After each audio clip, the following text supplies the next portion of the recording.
والصلاة والسلام على سيد المرسلين وعلى آله وصحبه أجمعين.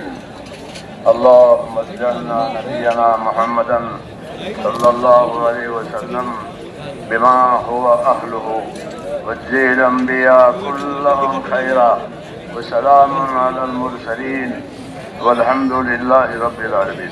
بزرگوں اور پیارے بھائیوں، اللہ کی شان وہ اعلیٰ اور بالا ہے. لیس کمثلہ شیء، کہ اس کے جیسے کوئی نہیں ہے. تو اللہ کی ذات بہت اعلیٰ اور بالا ہے، اور اس کے الطاف، اس کے مہربانیاں، اس کی کرم فرمائیاں بہت وسیع ہیں. ورحمتی وسعت کل شیء کا، کہ ورحمتی وسعت کل شیء، کہ میری رحمت کی وسعت تو ہر چیز کو پہنچی ہوئی ہے.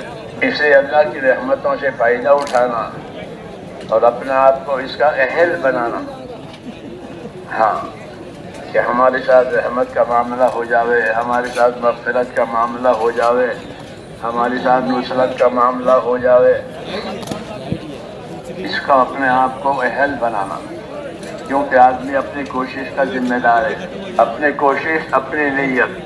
لیس للانسان الا ما سعى وانما لامرئ ما نوى. تو یہ ما نوى اور ما سعى کا ذمہ دار ہے کہ اپنی نیت کو صحیح کرے اور اپنی صحیح اور کوشش اور عمل کو بھی صحیح کرے. یہ ہماری ذمہ داری ہے. آگے کہ آگے اللہ تعالیٰ کے الطاف ہے، اس کی مہربانیاں ہیں، اس کا کریمانہ معاملہ ہے. جی ہاں، اس سے امید رکھنی رہی.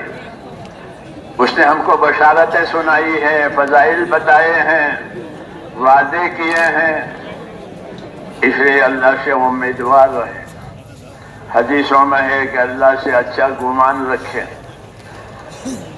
اللہ سے اچھا گمان رکھیں کہ اللہ میری دعا قبول کرے گا، اللہ میری مدد کرے گا، اللہ میرے ساتھ آسانیاں کرے گا. ہاں، حدیثوں میں ہے کہ اللہ کے ساتھ اچھا گمان رکھو. جابر بن عبداللہ فرماتے تھے کہ مجھ سے رسول صلی اللہ علیہ وسلم نے اپنی وفات سے 3 دن پہلے یہ فرمایا تھا کہ جابر تمہاری موت اس حال میں آوے کہ تمہارا گمان اپنے پروردگار کے ساتھ اچھا ہو. اللہ تعالیٰ بندوں کے ساتھ اس کے گمان کے مطابق معاملہ کرتے ہیں.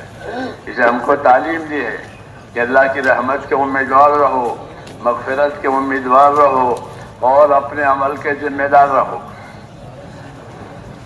یہ ہو جائے گا تو پھر آگے اللہ کا کرم بہت وسیع ہے. جی ہاں، اگر بندہ اللہ کی طرف رجوع کرتا ہے پھر اللہ پرواہ نہیں کرتے کہ اس کے کتنے گناہ ہیں، بلکہ جب اس نے اللہ کی طرف رجوع کیا ہے، توبہ کی ہے، تو اللہ سب معاف کرے گا،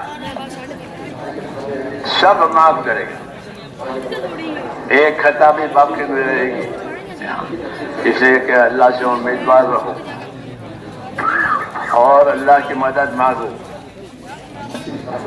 اور اللہ کی مدد مانگنے کے لیے اللہ کے سامنے گر گرانا، عاجزی کرنا، یہ اللہ کو پسند ہے.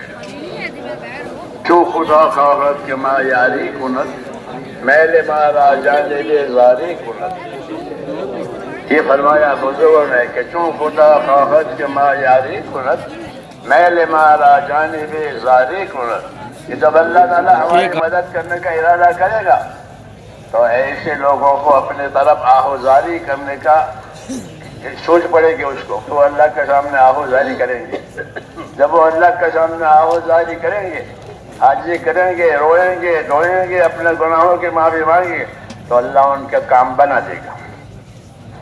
اس نے کہا کیوں خدا خواہد کہ ما یاری کند، میل مارا جانب زاری کند. اور چون خدا خواہد کہ پردہ کش درد، میل شندر تانائی پاکاں زند. اور جب اللہ کسی کا پردہ داری کرنا چاہتا ہے، کسی کو ذلیل کرنا چاہتا ہے، تو وہ اللہ کے اچھے بندوں کے پیچھے پڑ جاتا ہے. وہ اللہ کے اچھے بندوں کے پیچھے پڑ جاتا ہے تو پھر اللہ اس کو ذلیل کر کے رکھتے ہیں. یہ 2 ضابطے ہیں اللہ تعالیٰ کے کہ چون خدا خواہد کہ ما یاری کند، میل مارا جانب زاری کلت، کہ اللہ مدد کا ارادہ کریں گے تو پھر آہوزاری کی توفیق دیں گے، اور اللہ کسی کو ذلیل کرے گا تو وہ کسی نیک بندے کے پیچھے پڑ جائیں گے، نیک بندوں کے پیچھے پڑیں گے کہ انجام میں یہ ذلیل ہو گے۔ یہ خدا کی طرف سے ایک ضابطے ہوتے ہیں تکوینی، اس لیے اس کا لحاظ رکھنا ہے کہ اللہ کی طرف سے ہماری طرف کوئی عتاب نہ آ جاوے، کوئی ناراضگی نہ آ جاوے۔ ہاں کہ اللہ کی ناراضگی یہ بہت سخت ہے۔ عیسیٰ علیہ السلام نے فرمایا کہ اللہ کی ناراضگی یہ سب سے زیادہ سخت چیز ہے۔ اللہ ہماری حفاظت فرمائے، بلکہ ہم اپنے آپ کو اللہ کی رضا کے کاموں میں جو اتنے دنوں تک اس کے مذاکرے ہوئے وہ اسی مقصد کے لیے ہوئے ہیں کہ زندگیوں کا رخ اللہ کی طرف ہو جائے، دلوں کا رخ اللہ کی طرف ہو جائے، زندگیوں کا رخ اللہ کی طرف ہو جائے، یہ ہدایت ہے۔ دلوں کا رخ اللہ کی طرف ہو جائے، یہ انابت ہے۔ انابت، دلوں کا رخ اللہ کی طرف ہو گیا۔ ہاں، اپنے قصوروں کا اقرار کے ساتھ، اپنی ذمہ داریوں کو لینے کے ساتھ دلوں کا رخ اللہ کی طرف ہو جائے تو یہ انابت ہے۔ انابت پر ہدایت مرتب ہوتی ہے۔ ہاں، اس لیے اللہ کی طرف دلوں سے بھی رجوع کرنا ہے، اپنے عمل سے بھی رجوع کرنا ہے، اپنے آپ کو پابند بنانا ہے۔ ہمارے ہاں یہ ترتیب ہے کہ ہم اجتماعی طور پر اپنے دین کے مددگار رہیں گے، سب یہی حکم ہے کہ یا ایھا الذین آمنوا کونوا انصار اللہ، اے ایمان والو تم سارے کے سارے اپنے دین کے مددگار رہو، اپنے دین کی ترقی کے لیے پانی پہنچاؤ۔ ذرا زمیندار زمین کو پانی دیتا ہے تو اپنے دین کی مدد کے لیے مددگار رہو، اور اپنی انفرادی زندگی میں کہ اپنی انفرادی زندگی کو سنت شریعت کی پابند کرو، کہ ہر آدمی اپنی انفرادی زندگی میں وہ سنت اور شریعت کا پابند بنے۔ یہی اس کام کا مقصد ہے۔ طریقہ کار جو ہوتا ہے وہ مقصد کار کے لیے ہوتا ہے، طریقہ کار کے لیے نہیں ہوتا، بلکہ وہ کسی مقصد کے لیے ہوتا ہے۔ تو مقصد کار کو بھی جاننا ہے، طریقہ کار کو بھی سمجھنا ہے۔ طریقہ کار کی باتیں اس لیے سمجھائی جاتی ہے کہ مقصد کار کی طرف توجہ ہو، اس کی استعداد پیدا ہو، اس کی تیاری ہو۔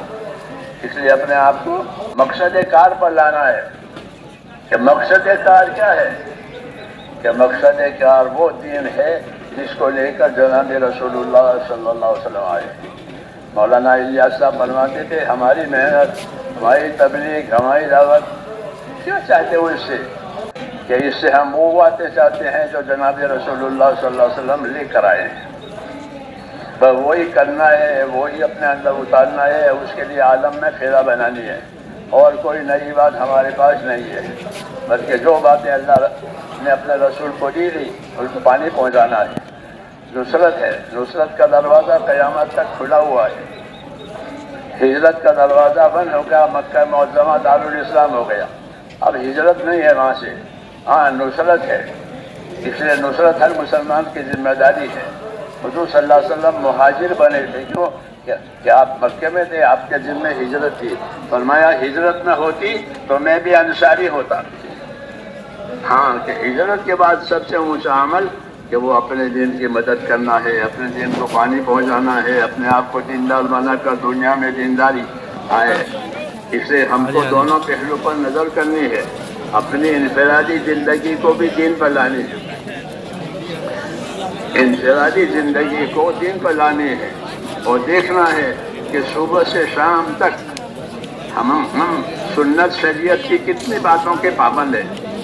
یہ ہر آدمی سوچے، وَلْتَنْظُرْ نَفْسٌ مَا قَدَّمَتْ لِغَدٍ، ہر آدمی اکیلا وہ سوچا کرے کہ اس نے اپنے آخرت بنانے کے لیے کیا کیا تیاری کی ہے، یہ اس کو اپنے انفرادی زندگی میں دیکھنا پڑے گا۔ ہاں اس لیے جتنی اجتماعی محنتیں دنیا میں ہوتی ہیں وہ انفرادیت کو پالنے پوشنے کے لیے ہوتی ہے، یہ قاعدہ ہے، اس سے کوئی اختلاف نہیں کر سکتا کہ جتنی اجتماعی محنتیں ہوں دینی دنیاوی، اس کا مقصد انفرادیت کو پالنا پوشنا ہے۔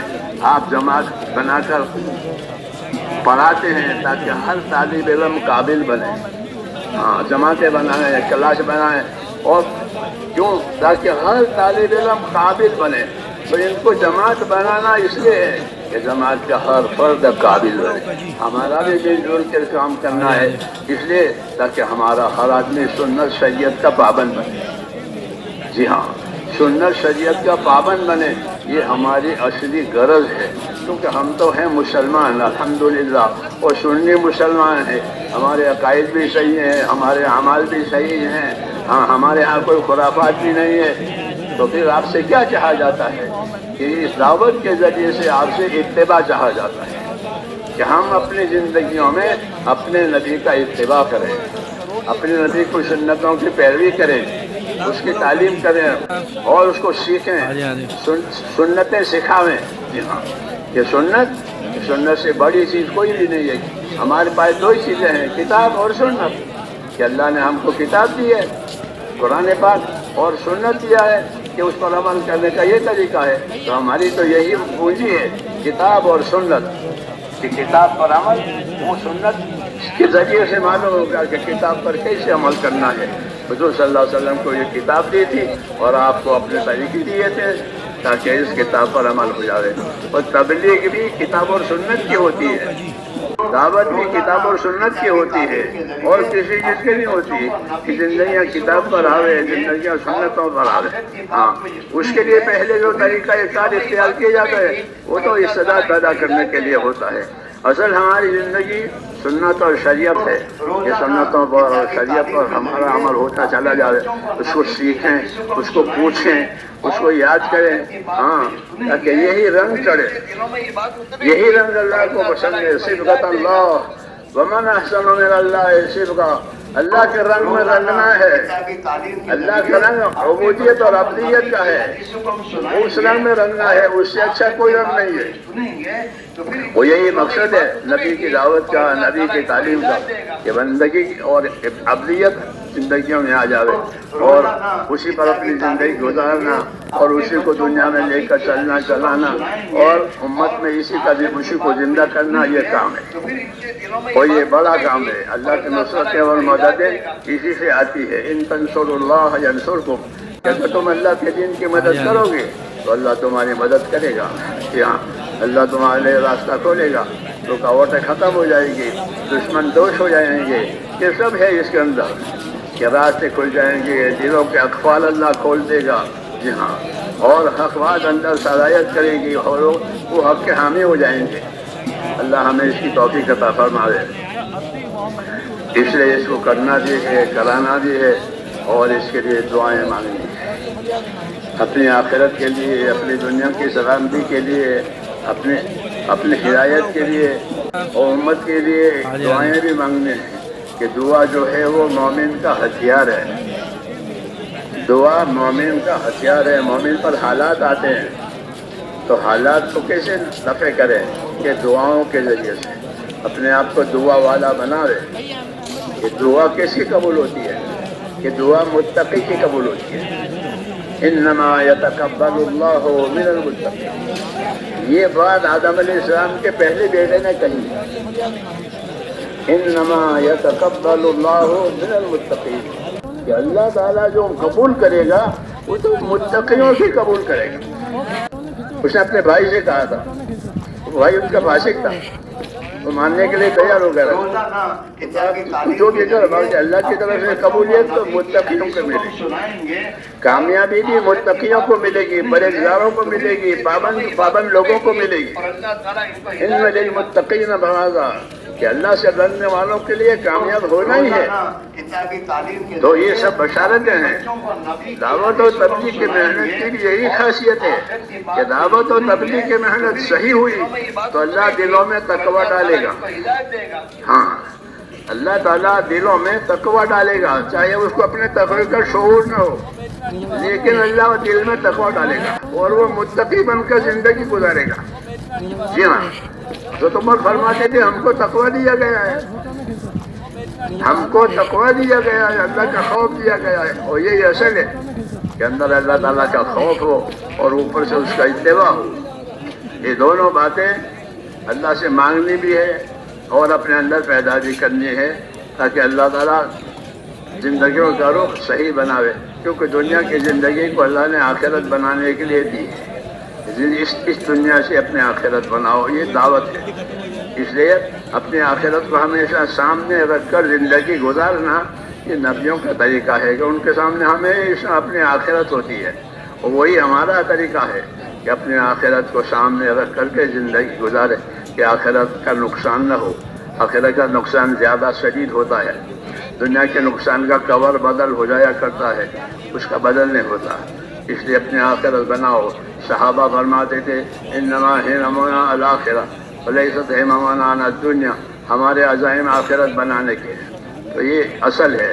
اس لیے اللہ سے دعائیں بھی مانگنی ہے۔ اللہ نے ہم کو دعا کا ہتھیار دیا ہے، دعا کی نعمت دی ہے، دعا اللہ کا اکرام ہے جو اللہ نے مسلمانوں کو دیا ہے، اور جو دعائیں آسمانوں پر جاتی ہے بندوں کی، تو ان دعاؤں کا اکرام ہوتا ہے کہ بندوں کی عرضیاں آئی ہے، بندوں کی دعائیں آئی ہیں، ان دعاؤں کا اکرام ہوتا ہے اور اس کو قبولیت دی جاتی ہے دعاؤں کو۔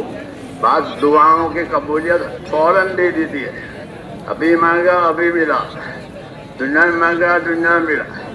بعض دعاؤں کی قبولیت کو روک کر رکھتے ہیں کہ ابھی نہیں دینی ہے، دوسرے وقت میں دینی ہے، تو بعض مرتبہ اس دعا کی قبولیت تاخیر سے ہوتی ہے کہ اتنے سال تک دعا مانگتا رہا اب ہوئی، اور بعض دعاؤں کی قبولیت آخرت میں ہوگی کہ تم نے دعائیں مانگی تھی وہ ہمارے پاس ہے محفوظ۔ ہاں، تو دعا کو محفوظ رکھا جاتا ہے، مقبول کیا جاتا ہے، اور بندوں کو وہ دی جاتی ہے، رد نہیں ہوتی، چاہے کتنا ہی گنہگار آدمی ہو اس کی دعا رد نہیں ہوتی۔ ہاں، اس لیے دعا مانگ کر اللہ سے امیدوار رہنا چاہیے قبولیت کا۔ اللہ سے دعا مانگیں، دعائیں یاد کریں۔ حضور صلی اللہ علیہ وسلم نے ہم کو دعائیں بھی سکھائی کہ یہ مانگو یہ مانگو یہ مانگو، جس کی تعلیم دی ہے، کیونکہ ہم نہیں جانتے کیا مانگنا۔ چھوٹے بچوں کی طرح چاکلیٹ مانگے، معمولی چیز مانگے، لیکن اللہ سے کیا مانگنا ہے تو وہ بھی ہم کو سکھایا ہے۔ نبی اپنی دعوت میں بھی نبی ہے، نبی اپنی دعا میں بھی نبی ہے۔ اس لیے آپ کی دعائیں سیکھنی ہے، آپ کی دعاؤں سے دعائیں مانگنی ہے، اور امیدوار رہنا ہے کہ اللہ تعالیٰ اس کو ضرور قبول کرے گے۔ اس لیے دعا مانگا کریں، اور دعا مانگنے کا طریقہ بتایا ہے کہ دعا مانگنے کا کیا طریقہ ہے، کہ دعا مانگنے کا طریقہ یہ ایسے دعا چلتے پھرتے کوئی مانگے وہ تو قبول ہے۔ اصل طریقہ اس کا جو بتایا گیا ہے کہ جب اللہ کی دعا مانگنی اللہ سے تو اللہ کی تعریف کرو، اللہ کی تعریف کرو، اللہ کو اپنی تعریف پسند ہے، اور ہے اللہ اکیلا تعریف کے لائق، اور کوئی تعریف کے لائق نہیں ہے، اسے اللہ کو اپنی تعریف پسند ہے۔ دوسرا، نبی پر درود بھیجو دعا سے پہلے، اور تیسرا امت کے لیے اپنے لیے استغفار کرو، معافی مانگو، پھر مراد مانگو۔ یہ دعا کا طریقہ ہے۔ اللہ ہمیں نصیب فرمائے۔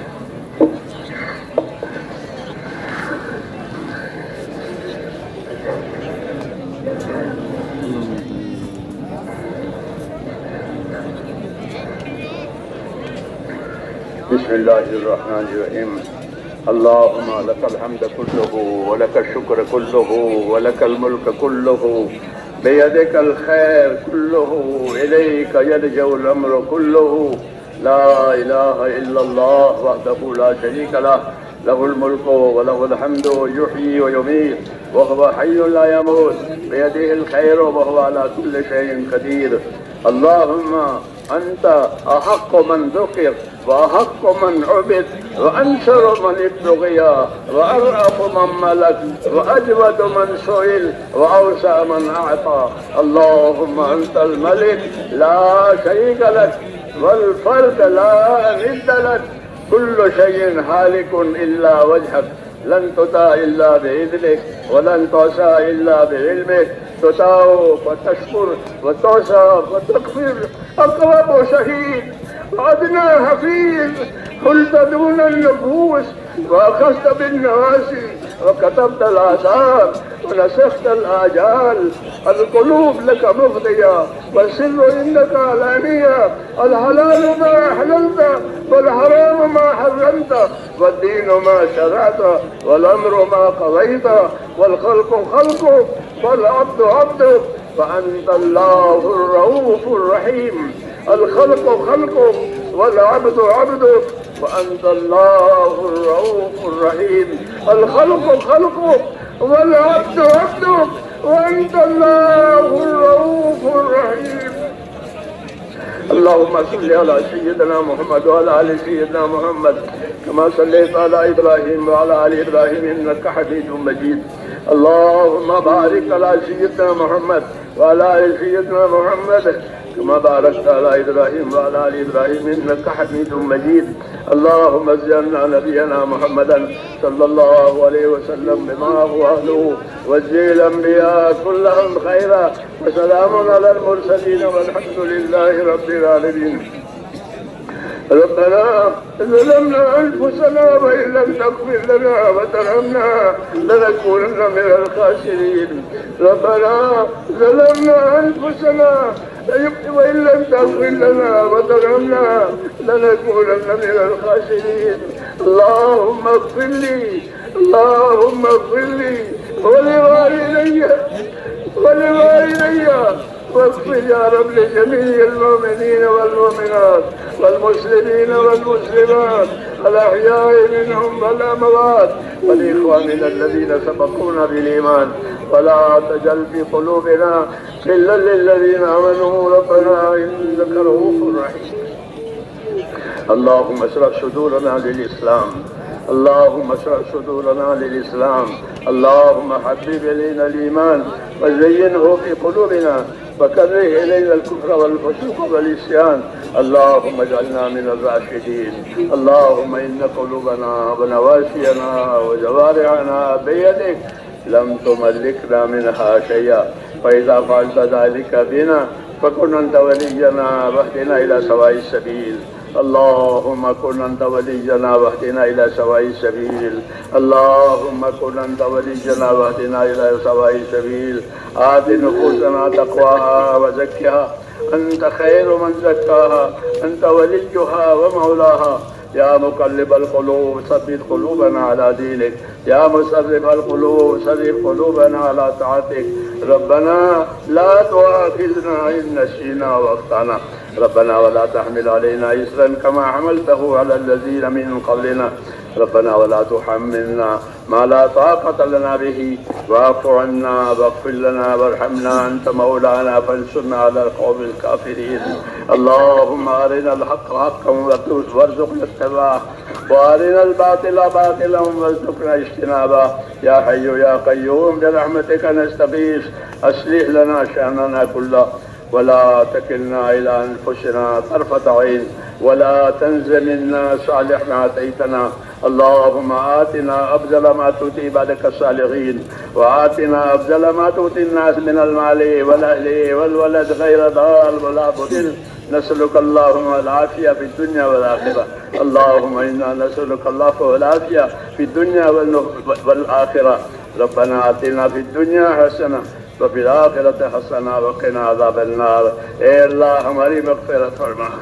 اے اللہ ہماری اس مجمع کی اور پوری امت کی پوری مغفرت فرما. اے اللہ ہم سب کے قصوروں سے درگزر فرما. تیری مغفرت ہمارے گناہوں سے بہت وسیع ہے. اپنی وسیع مغفرت سے ہم میں سے ایک کی مغفرت فرما. پوری امت کی مغفرت فرما. امت میں رشد و ہدایت کی ہوا چلا دے. یا اللہ امت کی صلاحیتوں کو دین پر لگا دے. امت کی صلاحیتوں کو برباد ہونے سے بچا لے.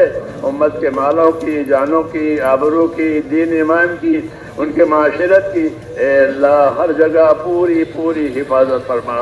بھرپور حفاظت فرما. بھرپور مدد فرما.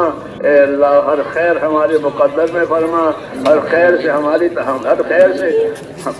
خیر کی طرف ہم کو اے اللہ تو مائل فرما. کسی خیر سے بھی محروم نہ فرما. جتنے خیر جناب رسول اللہ صلی اللہ علیہ وسلم مانگی ہے وہ ہمیں عطا فرما دے. اور جن شرور سے پناہ چاہیے ان تمام شرور سے ہمیں اپنی پناہ میں لے لے. اے اللہ تو ہمارے دین کا مددگار بن جا، ہماری مدد فرما، ہمارے دین کی مدد فرما، ہماری حفاظت فرما، ہمارے دین کی حفاظت فرما، آنے والی نسلوں کی حفاظت فرما، ایک ایک امتی کو اپنے دین سے سرفراز فرما، کسی کو بھی محروم نہ فرما۔ جتنی محنتیں تیرے دین کے نسبت سے ہو رہی ہے، تیرے بندے جان مال لگا رہے ہیں، اے اللہ ان سب کو قبول فرما، ان سب کو قبول فرما، ان کو اپنے مقبول بندوں میں داخل فرما، اور موت تک ہم میں سے ایک ایک کو اخلاص اور استقامت کے ساتھ اپنے دین پر جمنے والا، اپنے دین کا حق ادا کرنے والا بنا، اور مرنے کا وقت آئے تو ہم میں سے ایک ایک کو کمال ایمان پر خاتمہ نصیب فرما، کمال ایمان پر خاتمہ نصیب فرما، موت اور بعد موت میں ہمارے لیے برکت مقدر فرما، موت کے بعد کی ہلاکتوں سے حفاظت فرما، موت کے بعد آنے والی ابدی نعمت سے ہمیشہ ہمیشہ کے لیے مالا مال فرما۔ اللہم انا نسألک رضاک و جنت الفردوس ونعوذ بک یا رب من غضبک والنار۔ اللہم حاسبنا حسابا یسیرا۔ اے اللہ بہت سے بھائیوں نے دعاؤں کے لیے کہا ہے، لکھا ہے، اے اللہ جن بھائیوں نے دعاؤں کے لیے کہا ہے، لکھا ہے، اے اللہ ان کی جائز مرادیں پوری فرما، ان کی دشواریوں میں آسانیاں پیدا فرما، ان کی پریشانیاں دور فرما، انہیں عافیت، صحت، سلامتی اور توفیق عطا فرما۔ ہم میں سے ایک ایک کے لیے ہماری یہ دعائیں اپنے کرم سے قبول فرما، جب تک زندہ رکھ کے تیرے دین پر قائم فرما، جب مرنے کا وقت آوے تو ہمارے ایمان پر خاتمہ نصیب فرما۔ جو محنت کر رہے ہیں ان کی محنتوں کو، جو خدمت کر رہے ہیں ان کی خدمتوں کو اے اللہ تو قبول فرما، ایک ایک امتی کو سرفراز فرما، کوئی محروم نہ رہے۔ ربنا تقبل منا انك انت السميع العليم وتب علينا انك انت التواب الرحيم، وصلى الله تعالى على خير خلقه محمد وآله وسلم۔